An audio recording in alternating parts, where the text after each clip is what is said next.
Wallahu alam bisawab. Ya, inilah mungkin sekilas yang saya sampaikan tentang kesimpulan dari pembahasan yang saya akan sampaikan. Dari sini kita dapati bahwasanya ketika ada orang pura-pura tidak tahu, kemudian mencoba menyamakan hukum nyanyian Arab dengan alat musik, tentu dia ini wallahu alam karena apakah dia tidak ngerti, tidak baca perkataan para ulama, atau dia sudah tahu cuma dia berusaha membutakan kaum muslimin sehingga berdalil dengan bolehnya syair untuk mengharamkan musik. Ini hal yang aneh ya. Karena ini dua hal yang berbeda. Para ulama membedakan. Bagaimana kita mengharamkan syair? Syair boleh jelas.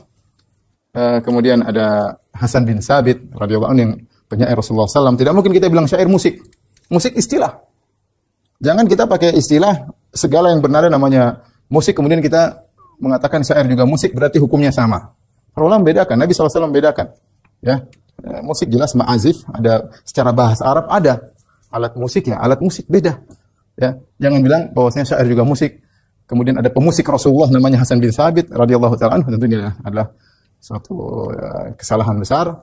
Apakah dia tidak tahu, maka harusnya dia berusaha belajar, atau dia sudah tahu tapi dia berusaha untuk melegalkan apa yang sudah dia yakini, apa yang dia sudah sukai sehingga dia meninggalkan perkataan ulama, perkataan mazhab ya, kemudian dia mengatakan halal dengan menyamakan antara musik dengan syair. Wallahu a'lam bishawab.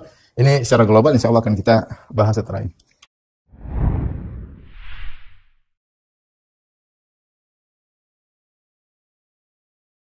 Kita masuk pada poin yang kedua tentang haramnya musik ya.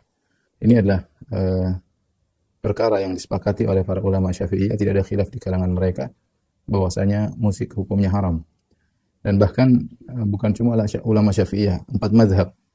Ya, mazhab Maliki, mazhab Hambali, ya, mazhab Hanafi, semuanya menyatakan alat musik itu haram. Ya. Mereka tidak memperinci apakah musik tersebut digunakan untuk kasidah, untuk musik-musik Islami, atau untuk memuji Rasulullah SAW. Tidak, mereka bicarakan tentang alat musik itu sendiri sudah haram tanpa memperhatikan tentang lirik yang dinyanyikan melalui dengan alat musik tersebut. Dan di antara hal yang menyedihkan di zaman sekarang ya, musik adalah suatu hal yang sudah biasa ya, di mana-mana ada musik ya, bahkan sampai ada ucapan apa bisa hidup tanpa musik ya. Dan kenyataan yang ada, kita ke mana-mana biasanya kita dengar musik, di pesawat kita dengar musik, terkadang di bis juga kita dengar musik, terkadang di kereta juga kita dengar musik, di rumah juga kita dengar musik ya. Hampir rata-rata seorang tidak terhindar dari musik ya. Ini yang perkara yang haram tapi tersebar di mana-mana. Yang lebih menyedihkan lagi jika ternyata yang memainkan musik tersebut adalah ustadz atau kiai ya. Apalagi kemudian dijadikan sarana untuk berdakwah ya. Sebagian mereka dijadikan sarana untuk beribadah ya.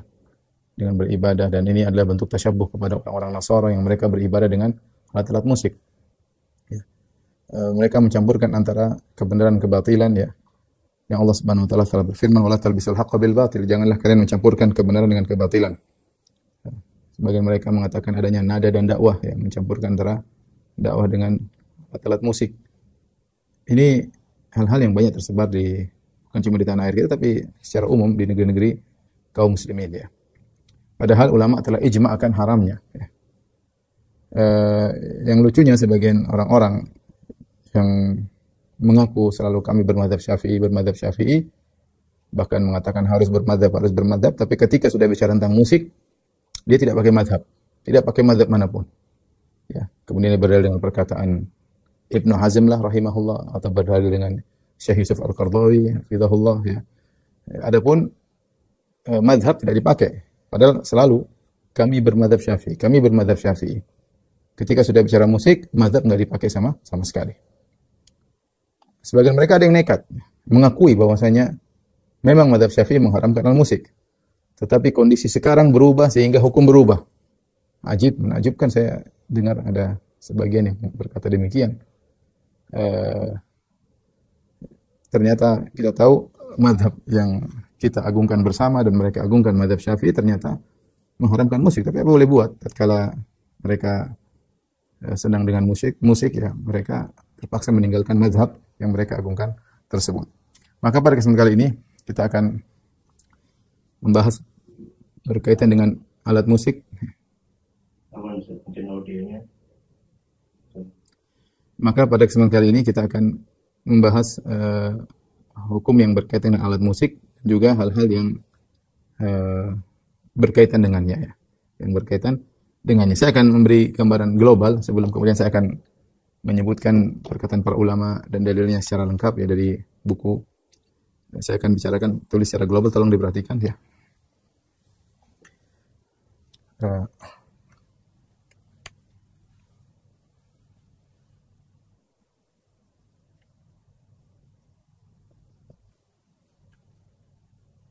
Hukum musik ya.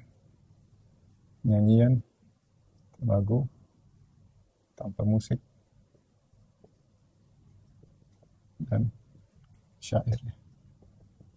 Jadi ada 3 hal yang mau kita bahas ya. Yang kita bahas. Yang pertama hukum musik ya. Hukum alat musik. Kemudian yang kedua adalah hukum nyanyian. Ya, tanpa musik tentunya, ghina. Kemudian hukum syair. Syair-syair Arab ya. Nah, bagaimana insyad yaitu melantunkan syair-syair Arab. Syair-syair Arab. Secara umum ketika berbicara tentang alat musik, maka alat musik ada 2 macam ya. Yang pertama adalah duf ya. Atau rebana. Tapi tanpa lonceng-lonceng di sampingnya ya.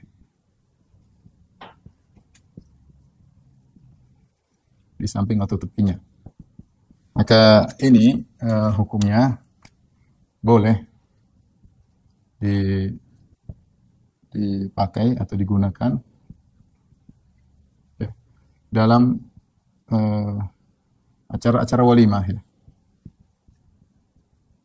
Acara-acara walimah seperti walimatul urs, seperti walimah seperti apa? Ya, kesenangan seperti walimah pernikahan.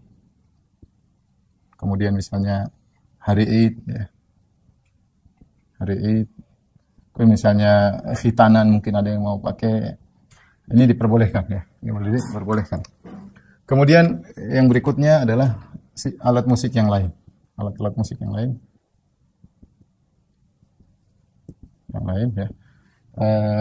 Yang disebut oleh para ulama dengan al-ma'azif atau alatut tarb. Al-ma'azif. Ini contohnya ya adalah kecapi, robab ya, kecapi. Kemudian gitar ya. Kemudian misalnya seruling, mizmar ya. Ada mereka sebutnya sanj, itu semacam dua lempengan yang ditepukan ya.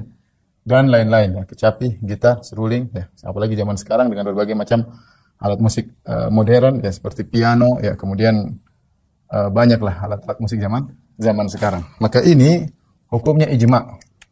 Hukumnya haram dengan ijma ulama.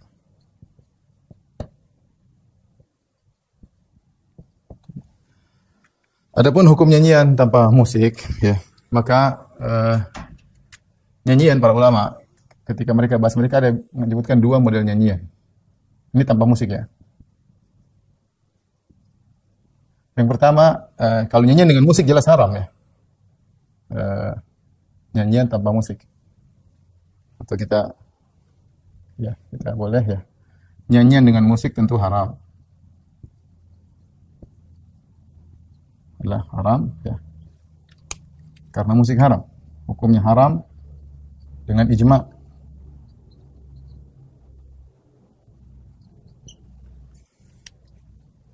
Atau kita bagilah ya. Yang haram, kemudian yang boleh, yang haram pertama dengan alat musik. Kemudian yang kedua, ya, jika syairnya atau liriknya haram, ya. Liriknya haram, ya, meski tanpa musik.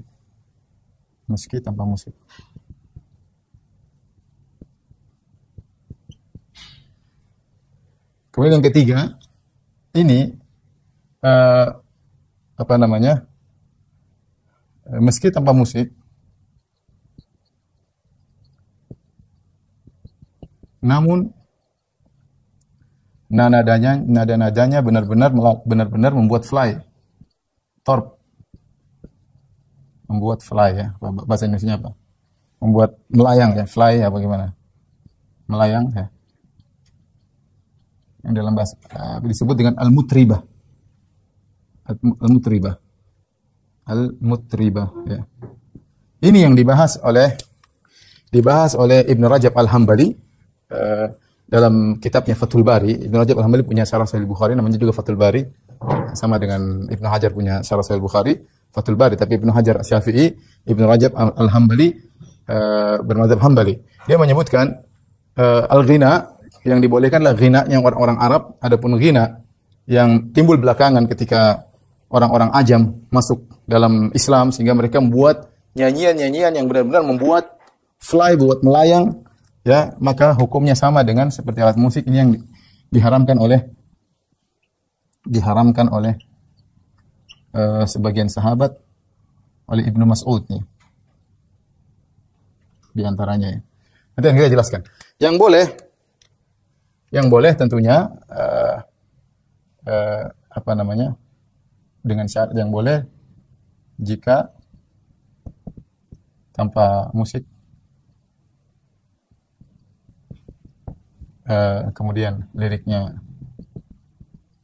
mubah, tidak mengapa.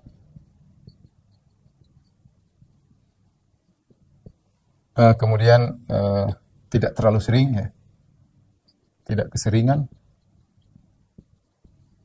Kata Imam Syafi'i rahimahullah taala, kalau keseringan maka tetap tidak haram, tetapi merupakan kebodohan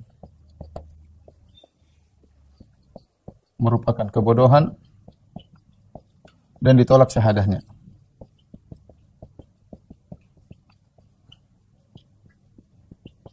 Ini yang kata Ibnu Rajab rahimahullah dengan disebut ghinaul Arab, ya. Ya. Beda dengan ghinaul Ajam. Kata mereka ghinaul Arab tidak seperti nyanyian orang Ajam yang benar-benar nadanya luar biasa yang buat orang lalai. Adapun syair-syair Arab, kata Imam Syafi'i rahimahullah taala, maka ini boleh secara mutlak meski banyak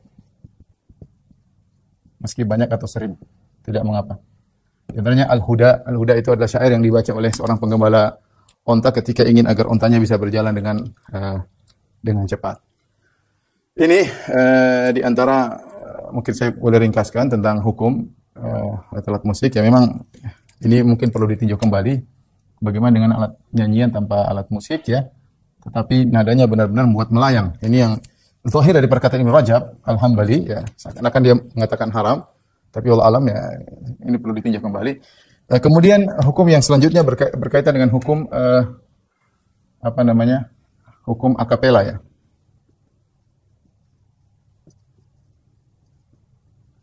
Ya. Bagaimana hukum akapela? Yaitu musik dengan suara yang menyerupai alat musik. Dan ada sekarang model seperti ini, ada seorang misalnya suatu grup semacam band, terus ada satu orang yang kemudian meniru gitar sebagai melodi, satu orang ada yang meniru sebagai bass, ya, dengan pakai bass dengan cara mereka, ada sebagian meniru sebagai misalnya drum band, jadi menggunakan suara dia seakan-akan dia sedang main drum band, ya, main drum, ya, kemudian ada lagi misalnya yang bagian nada yang lain, ya, dan macam-macam, ya. Saya tidak bicara tentang suara dua, suara tiga, tapi saya bicara tentang suara yang menyerupai alat musik. Bisa menyerupai melodi, gitar melodi, bisa menyerupai bass, ya, bisa menyerupai drum, bisa menyerupai seperti itu ya. Bisa menyerupai seruling, ya, bisa menyerupai piano. Ya. Bagaimana hukumnya? Allah alam bisawab, ini hukumnya haram. Ini hukumnya haram. Haram. Ya, karena dua hal. Pertama, karena sebagaimana perkataan Ibnu Taimiyah dan Ibnu Qayyim dan yang lainnya, asy-syariah la tufarriqu baina al-mutamathilain. Syariat tidak membedakan dua hal yang sama. Ya. Maka alat musik adalah alat yang digunakan untuk membuat nada, misalnya bass, misalnya gitu. Tapi suara juga bisa niru. Tatkala alatnya bisa dengan alat dibuat dengan dawai atau alat dibuat dengan suara, ternyata sama hasilnya, maka syariat tidak membedakan dua hal yang berbeda. Sama hasilnya, ya sudah hukumnya sama. Orang kalau tidak tahu, tidak melihat itu adalah tiruan suara akapela, dia akan menyangka itu adalah alat musik. Itu alat musik. Dan ini mulai muncul di baik di Indonesia maupun di luar negeri yang mereka benar-benar canggih ketika mereka meniru alat-alat musik persis seperti alat musik. Jadi saya katakan syariat tidak membedakan antara dua hal yang sama. Hasilnya sama. Kenapa? Karena hasilnya sama. Hasilnya sama, meski sumber berbeda. Meski sumber berbeda. Apakah satunya sumbernya adalah alat atau satunya sumbernya adalah suara? Hukumnya haram karena dua hal ya. Karena dua hal. Yang kedua,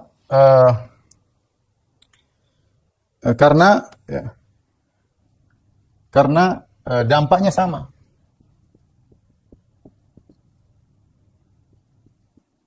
Apa al-itrab, bikin fly, bikin fly, ya. Melayang, enak dengernya, seperti alat musik, ya. Ya.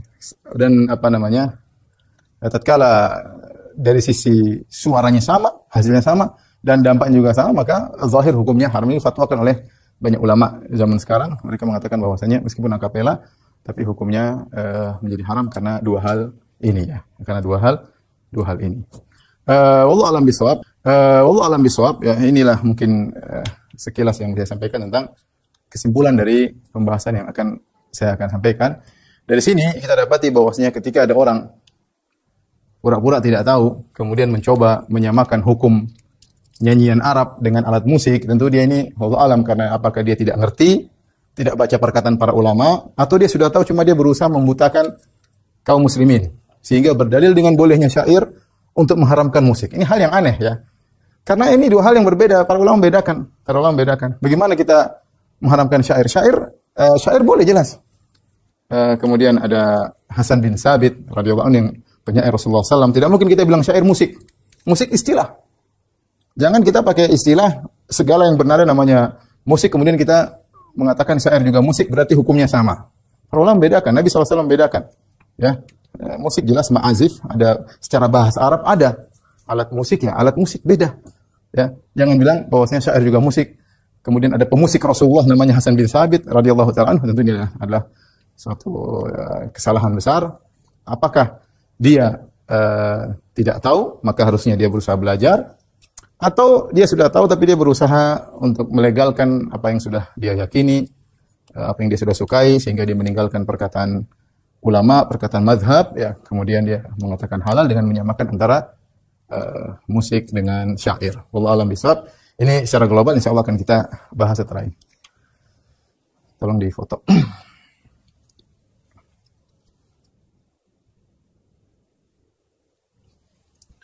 Baik, kita sekarang fokus pada hukum musik, ya, hukum alat musik.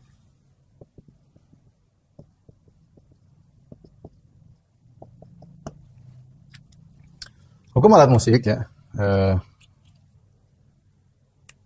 haram ya, tentu haram.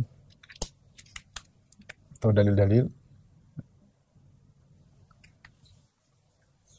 dalil haramnya alat musik. Di antaranya dari Al-Quran, kemudian dari Al-Hadis. Ya. Apabila Al-Quran, dari Al-Quran ada beberapa ayat, ya, ayat yang paling tegas dalam surat Luqman, kalau nggak salah ayat 6, kata Allah Subhanahu wa taala, "Wa minan nasi may yashtari lahwal hadisi liyudilla an sabilillah."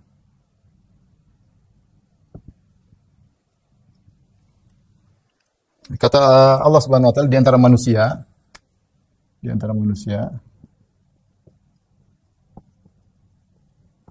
ada yang membeli perkataan sia-sia, ada yang membeli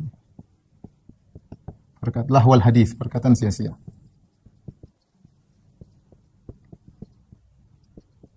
Liyudhil an sabilillah, untuk menyesatkan manusia dari jalan Allah.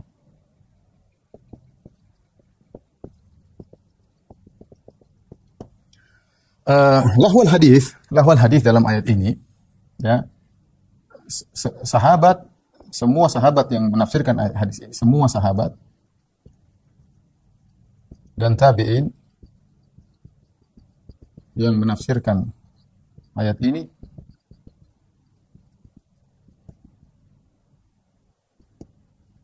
sepakat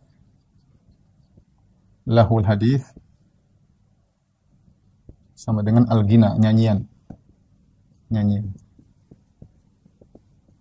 Ya. Di antaranya dari sahabat, ya, Ibnu Mas'ud, kemudian Ibnu Abbas, Jabir bin Abdullah. Adapun tabi'in sangat banyak tabi'in, di antaranya Mujahid, ya. Kemudian Qatadah, Makhul, kemudian di antaranya Al-Hasan Al-Basri,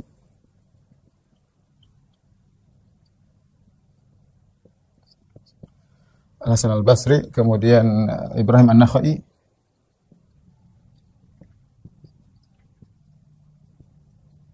kemudian Ikrimah.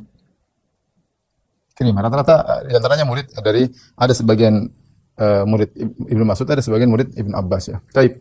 Sehingga Asy-Syaukani dalam kitabnya Faidul Qadir mengatakan ini adalah pendapat qaul sahabat wa tabi'in. Dia mengatakan lahul hadis ditafsirkan dengan nyanyian, ya, dengan nyanyian, ghina adalah perkataan para sahabat dan tabi'in. Ya. Kalau kita mau ngambil zahir tafsiran para sahabat, kita bilang nyanyian haram secara mutlak. Tapi kita harus tafsirkan apa maksud nyanyian yang disebut oleh Ibnu Mas'ud, Ibnu Abbas, Ibnu Abdullah, para sahabat yang lain. Bahkan Ibnu Mas'ud berkata, "Wallahi innahu ghina, demi Allah ini adalah nyanyian." Yang dimaksud dengan lahwal hadis, yang menyalahkan manusia. Ini adalah nyanyian. Siapa yang lebih tahu tentang firman Allah Subhanahu wa taala? Siapa yang paling ahli tafsir kalau bukan para sahabat? Setelah para sahabat, siapa yang paling ahli tafsir? Para tabi'in. Benar, ada tafsiran lain dari lahul hadis. Ada yang mengatakan bahwasanya Nadhr bin Haris, orang musyrik dahulu, ketika dia ingin melahirkan orang dari Al-Quran, maka dia bawakan kisah-kisah mungkin dari India, dari mana, supaya orang tidak dengar Al-Quran tapi dengar ceritanya. Itu salah satu tafsiran, itu benar. Ini ayat ini umum, mencakup segala perkara yang melalaikan. Tetapi sepakat ulama bahwasanya nyanyian masuk dalam tafsiran ayat ini. Karena sebagian orang berkilah, ya Ustaz, ini tafsirnya ada 4 tafsiran. Ada yang bilang ini, ada yang bilang ini, ada yang bilang iya. Tetapi meskipun mereka sebut 4 tafsiran, sepakat bahwasanya nyanyian masuk dalam ayat ini. Dan ini tafsiran para sahabat dan tabi'in. Jadi perkataan para sahabat dan tabi'in. Terus kita mau pakai perkataan siapa lagi? Nyanyian, ya. Apa ini maksud nyanyian di sini? Maksud nyanyian al-ghina,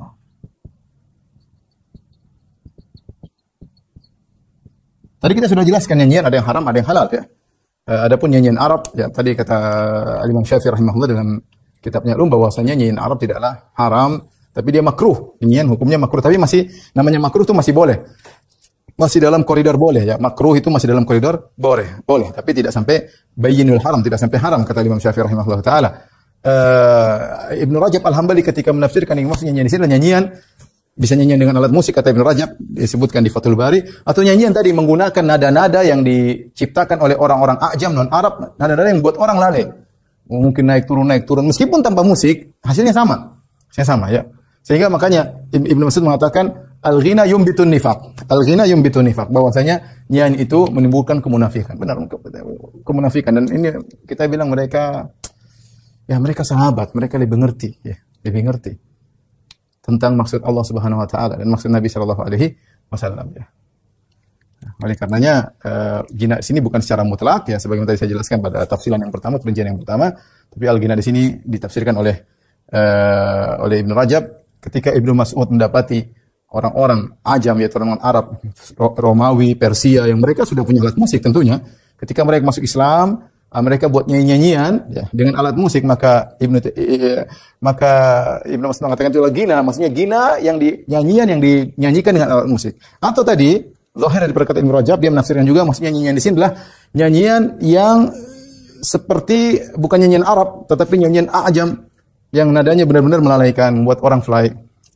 Ini ayat yang jelas. Ada ayat-ayat yang lain juga, ayat-ayat yang lain ya. Kalau ini nas ya, ayat yang tegas. Ada ayat lain juga menyatakan bahwasanya musik itu haram, seperti diantaranya seperti firman Allah Subhanahu wa taala, wastafziz man istata'ta minhum bisautik, dalam surat Al-Isra. Kata Allah Subhanahu wa taala kepada iblis, ya iblis, wahai iblis, sesatkanlah siapa yang kau mampui dari anak Adam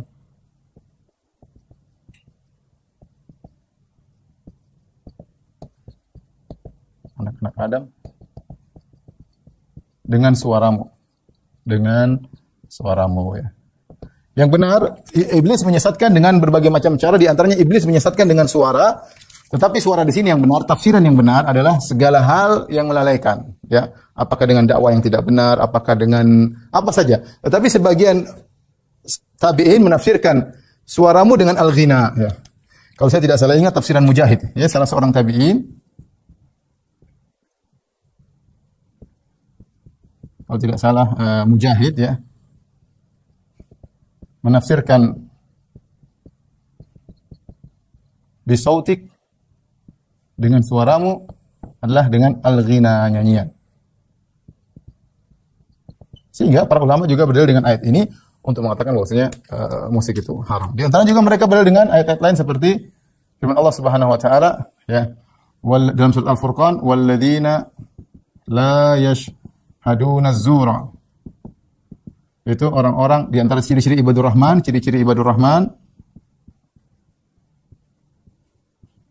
yaitu dan orang-orang yang tidak menyaksikan kedustaan. Zur itu apa? Sesuatu yang dihiasi. Di antara para tabi'in ada yang menafsirkan maksudnya adalah nyanyian, al-lagu, nyanyian. Jadi bukan cuma nyanyi. Ini lebih apa, sifat ibadur rahman, mereka bukan cuma tidak nyanyi, tapi bahkan tidak menghadiri acara nyanyian. Ya.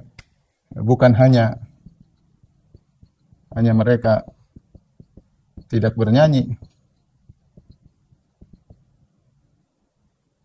bahkan mereka tidak menghadiri acara nyanyian.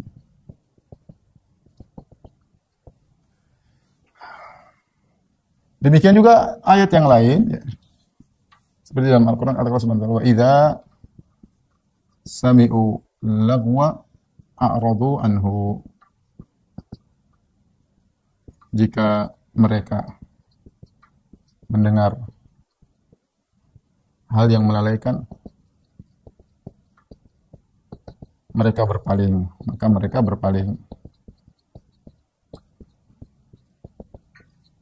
Maksudnya yang melalaikan di antaranya kata sebagian salaf yaitu al-ghina, nyanyian.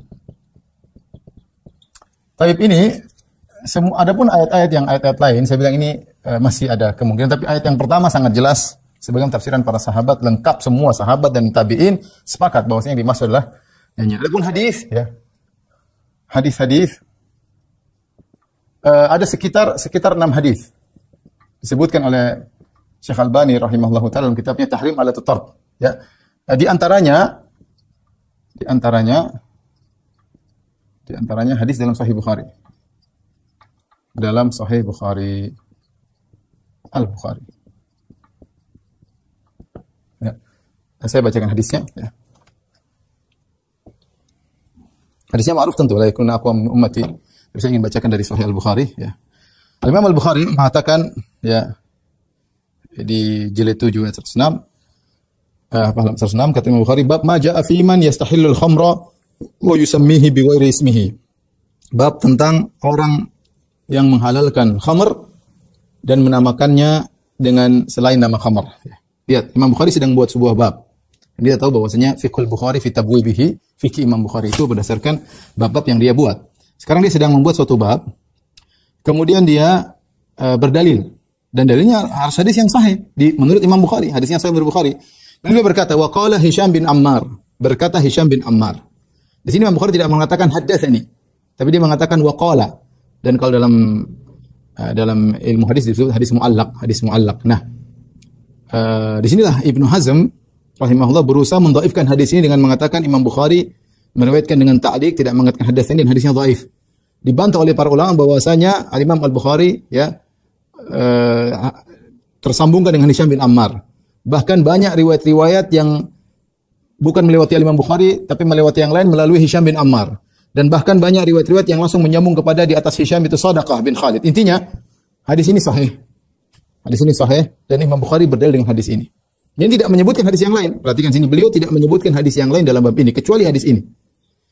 Beliau berkata, wa qala Hisham bin Ammar qala haddatsana Sadaqah bin Khalid qala haddatsana Abdurrahman bin Yazid bin Jabir qala haddatsana Atiyah bin Qais al-Kilabi qala haddatsana Abdurrahman bin Ghanam al-Ash'ari qala haddatsani Abu Amir atau Abu Malik al-Ash'ari.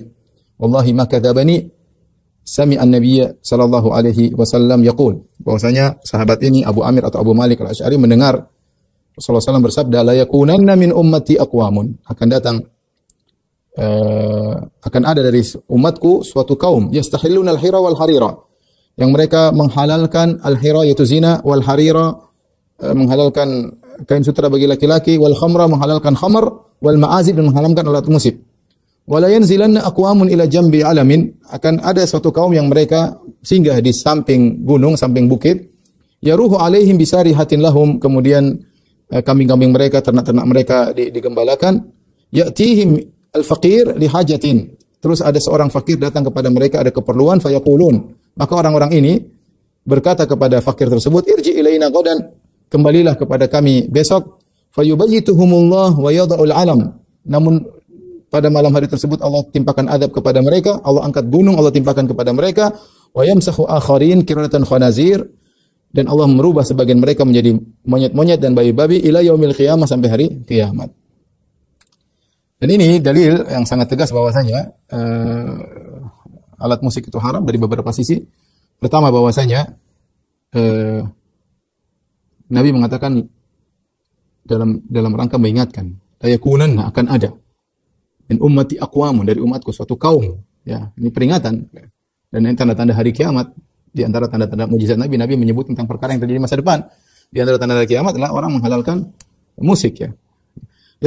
Dari umatku, dari umat Nabi SAW. Jadi di zaman Nabi belum ada yang mengharamkan musik, ya. Mungkin Romawi, Persia, mereka sudah haramkan musik dari dulu. Tapi Rasulullah berbicara tentang umatnya. La yakunanna aqwamun min ummati, akan ada dari umatku suatu kaum yang mereka istilah hira, menghalalkan zina. Kita bilang, siapa sih umat Muhammad mengharamkan zina? Kita ternyata baru-baru ada seorang mahasiswa atau dosen IAIN yang kemudian menghalalkan zina, yang baru-baru heboh, ya. Yang tidak kita bayangkan, ternyata memang benar-benar ada dengan berbagai macam dalih, ya. Ternyata ada dari umat Muhammad yang menghalalkan zina. Yang penting cocok sama cocok, yang penting bukan istri orang, ya. Enggak apa-apa, bukan namanya zina, ya. Bukan namanya zina, waliyadzubillah, ya. Jadi boleh, ya. Jadi ada, ternyata ada. Ini tanda-tanda mukjizat Nabi dan hari kiamat, dan ternyata ada di zaman kita orang Indonesia yang kemudian menghalalkan zina. Mudah-mudahan dia bertobat, ya. Silahila hira wal harira, kemudian mengharamkan kain sutra bagi laki-laki, dan itu sudah banyak ya orang-orang yang kemudian mengatakan sutra halal bagi laki-laki. Wal khamra, menghalalkan khamar, dan Imam Bukhari tadi mengatakan tentang orang yang bab fiman yastahilul khamr, tentang orang yang menghalalkan khamar, wa yusammihi bi ghairi ismihi, dan menamakan khamar dengan nama yang lain. Apakah dibilang ini minuman kesehatan atau minuman ruhani atau apalah, macam-macam mereka namakan. Wal ma'azif, dan alat-alat musik. Jadi Rasulullah menggandingkan 4 perkara. Zina, alat sutra, kain sutra bagi laki-laki, kemudian bir dan alat-alat musik. Ini semuanya haram. Ini menunjukkan kata Nabi, yastahillun, akan menghalalkan, itu hukumnya haram. Kemudian juga di akhir hadis Rasulullah SAW menjelaskan ada suatu kaum, entah apa yang mereka lakukan, apakah mereka berzina, apakah mereka menghalalkan sutra, atau mereka minum khamar, tapi mereka dihukum oleh Allah Subhanahu wa taala dengan Allah angkat gunung, Allah timpakan kepada mereka, dan sebagian mereka dirubah menjadi babi-babi dan monyet-monyet. Mereka melakukan perkara-perkara yang haram yang sudah disebutkan oleh Nabi tadi, 4 perkara yang haram. Ini dalil sangat tegas bahwasanya musik itu haram. Dan al-ma'azif dengan kesepakatan para ulama adalah alat musik. Taib. Hadis ini sahih. Saya katakan tadi, Imam Bukhari mensahihkan hadis ini, maka dia masuk Sahih Bukhari, dan dia berdalil dengan hadis ini untuk membuat satu bab, dan dia tidak menyebutkan hadis yang lain. Biasanya Imam Bukhari, kebiasaan beliau kalau misalnya satu bab, beliau menyebutkan misalnya hadis mu'allaq, kemudian beliau menyebutkan hadis usul, hadis utama, tapi beliau terkadang menyebutkan perkataan salaf ya, atau hadis-hadis yang mu'allaq. Ya, tapi ini tidak. Kali ini Imam Bukhari menyebutkan satu bab dan hadis ini doang. Ya, sehingga hukumnya hadis ini nyambung, meskipun Imam Bukhari mengatakan qala Hisham bin Ammar ya. Meskipun Imam Bukhari mengatakan qala Hisham bin Ammar ya. Dan itu guru beliau, dan Hisham bin Ammar adalah guru Imam Al-Bukhari, sehingga dianggap sambung oleh para ulama. Oleh karena Ibnu Hajar telah membahas dalam Taghliqut Ta'liq, kemudian menyebutkan sanad-sanadnya yang menyambungkan hadis ini, dan banyak sekali ya. Sebenarnya kalau saya ada waktu, saya ingin gambar sanadnya sehingga jelas bahwa ini hadis sahih, tidak benar perkataan Ibnu Hazm rahimahullah. Tapi mudah-mudahan suatu saat ada waktu, mungkin saya dengan murid-murid saya mungkin ingin gambar sanadnya supaya jelas ya. Ya. Tapi cukuplah, tidak perlu kita gambar sanadnya, cukuplah yang mensahihkan hadis banyak sekali. Pertama, Imam Al-Bukhari dalam sahihnya. Kemudian yang mensahihkan juga Imam Abu Bakar Al-Ismaili dalam kitabnya Al-Mustakhraj Sahih Bukhari. Imam Abu Bakar Al-Ismaili itu dia meriwayatkan hadisnya dalam Sahih Bukhari, tapi bukan lewat jalur Bukhari, dalam jalur lain. Jadi kalau Imam Bukhari meriwayatkan jalur ini, dia lewat jalur lain. Tetapi ini menguatkan hadis ini karena diriwayatkan dari jalur lain oleh Abu Bakar Al-Ismaili. Kemudian Ibnu Hibban juga meriwayatkan hadis dalam sahihnya. Kemudian Hafiz Ibn Salah juga meriwayatkan mensahihkan hadis dalam Ulumul Hadis. Badruddin Ibnu Jamaah juga mensahihkan hadis ini, ya. Kemudian Hafiz Ibnu Katsir dalam kitabnya Ikhtisar Ulumul Hadis mensahihkan hadis ini. Ibnu Mulaqin, ahli hadis ini ahli hadis semua ya. Kemudian juga Al-Iraqi ya mensahihkan hadis ini juga. Badruddin Al-Aini, ya, mazhab Hanafi juga mensahihkan hadis ini dalam Umdatul Qari.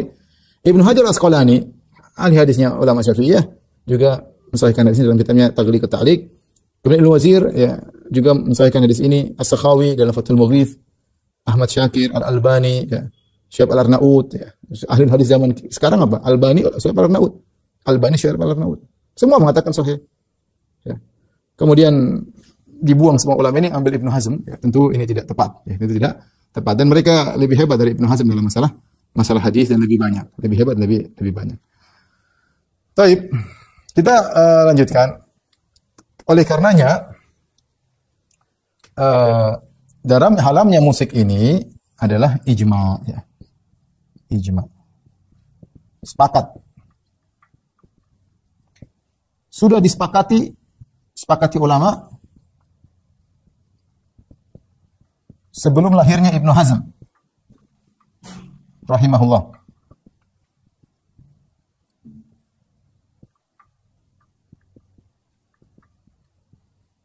Dan Ibnu Hazm rahimahullah adalah ulama besar dari Maghrib.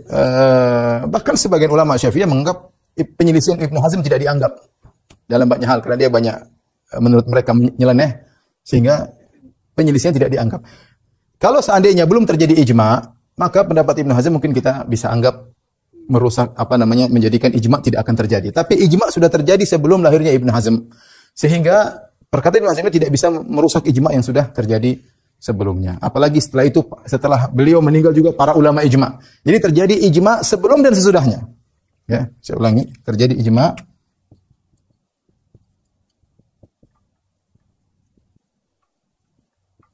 sebelum Ibnu Hazm lahir dan sesudah Ibnu Hazm wafat.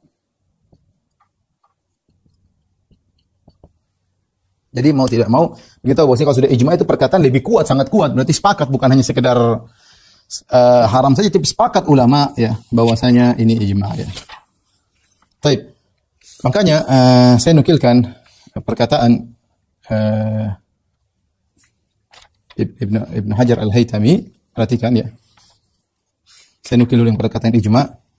Ibnu Jarir At-Tabari wafat 310 Hijriah. Jauh sebelum Ibnu Hazm lahir. Dia mengatakan faqat ajmal ulama al-amsar ala karahiyatil ghina wal man' minhu. Para ulama sepakat tentang dibencinya nyanyian dan larangan dan dilarang ya. Kemudian Al-Baghawi wafat 516, wattafaqu ala tahrimil mazamir wal malahi wal ma'azif. Bahwasanya para ulama telah sepakat tentang haramnya seluring-seluring, alat-alat musik diharamkan ya. Ibnu Qudamah wafat 540 Hijriyah mengatakan wa amma alatul lahwi katumbur wal mizmar wasyababa fala qat'a fihi annahu alatun bil ma'siyah bil ijma' falam yuqta' bi sariqatihi kal khamr. Kata Ibnu Qudamah Al-Maqdisi, adapun alat-alat yang melalaikan seperti tumbur, yaitu tumbur alat musik, mizmar, seruling, syababa sama. Syababa ini semacam seruling, maka kalau ada yang mencurinya maka tidak perlu dipotong tangan. Kenapa tidak perlu dipotong tangan? Annahu alatun lil ma'siyat bil ijma', karena para ulama sepakat itu alat maksiat.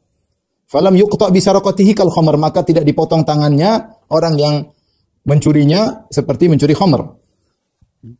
Ini Hambali, tadi Tabari, kemudian mazhab Syafi'i meriwayatkan ijma', mazhab Hambali meriwayatkan ijma', Al-Qurtubi mazhab Maliki juga meriwayatkan ijma'. Beliau berkata fa amma ma abda'u sufiyah al-yawm min al-idman ala sama'il maghani bil alatil mutribah. Adapun perkara yang diadakan oleh orang sufiyah pada hari ini, yang di mana mereka demen mendengar nyanyian-nyanyian dengan alat-alat musik. Famin qabili ma la yukhtalu fi tahrimihi. Ini termasuk perkara yang tidak diperselisihkan tentang keharamannya. Lakinna an-nufus syahwaniyah wal aghrad syaitaniyah qad ghalabat ala katsirin mimman yunsabu ila al-khair wa syuhira bi dzikrihi hatta ammu an tahrimi dzalika wa an fuhshihi. Ya, akan tapi banyak jiwa-jiwa yang syahwat dan tujuan-tujuan syaitan yang telah mendominasi banyak orang yang mereka sebenarnya orang-orang baik ya.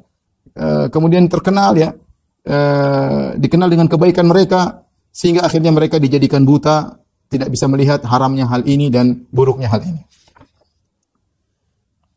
Jadi ulama dari mazhab dan ini banyak penukil ijma' saya sebut tadi Abu Abbas Al-Qurtubi, kemudian Ibnu Salah, An-Nawawi, Ibnu Taimiyah, Ibnu Rajab. Terakhir sebutkan perkataan Ibnu Hajar Al-Haytami.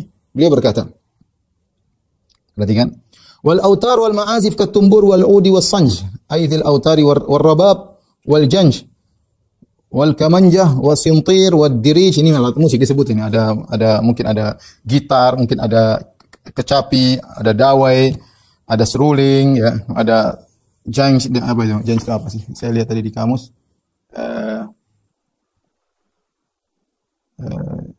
Ada sintir, semacam alat musik sebenarnya terbuat dari tembaga ya.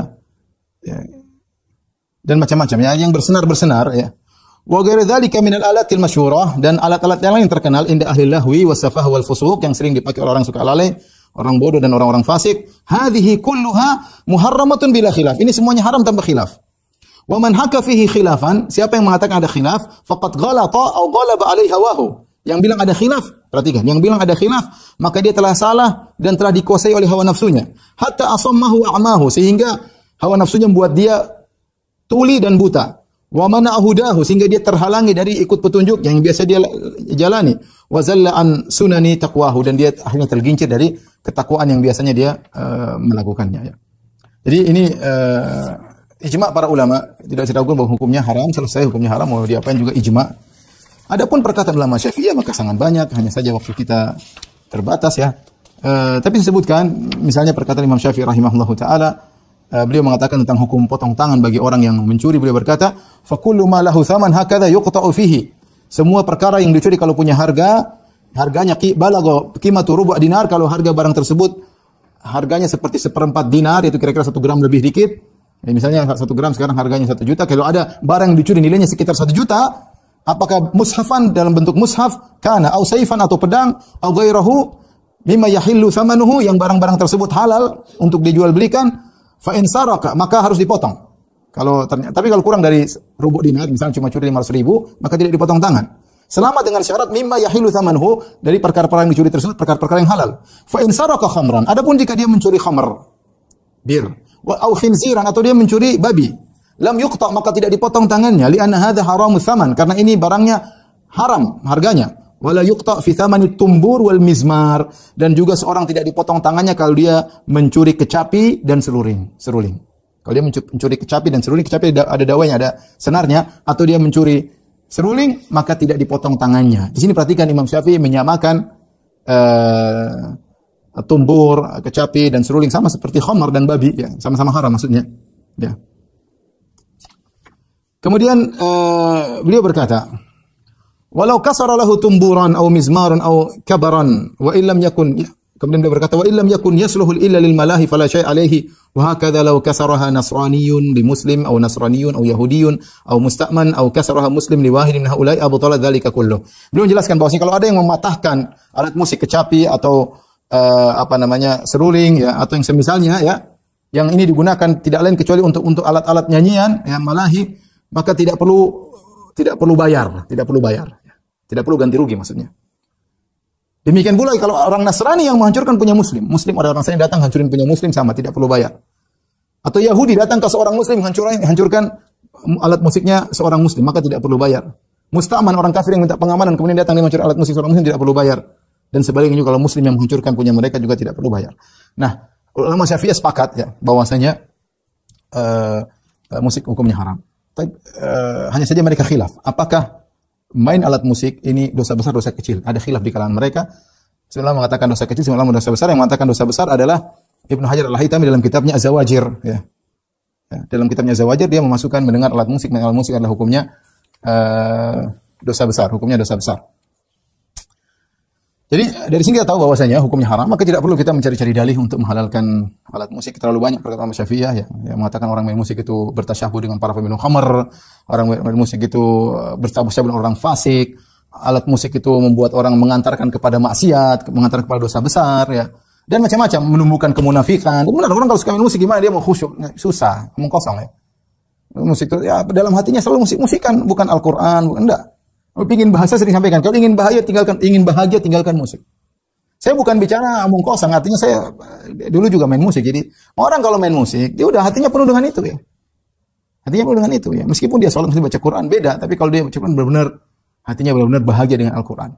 Saya sering sampaikan, kalau Anda mengatakan musik bikin bahagia, boleh. Betapa banyak orang musik yang stres. Betapa banyak orang musik yang bunuh diri. Betapa banyak orang musik yang akhirnya terjerumus pada yang lainnya. Terjerumus pada minum khamr, terjerumus pada pacaran, terjerumus pada hal-hal yang haram. Kenapa? Karena musik membuat jiwa itu benar-benar fly, dan dia ingin diasupi dengan hal-hal yang haram yang lain. Jadi musik itu pengantar. Makanya disebut dengan suara syaitan, karena mengantarkan kepada yang lainnya, dan ini kenyataan. Tapi kita coba, antum boleh sensus pemain musik yang taruhlah yang baik dengan yang tidak baik, coba dibandingkan. Coba. Musik Islami berapa sih? Taruhlah kita bilang halal, kita bicara syariat memandang secara global, secara kalau ternyata yang lebih banyak mudaratnya maka hukumnya haram, di antara cara syariat mengharamkan sesuatu.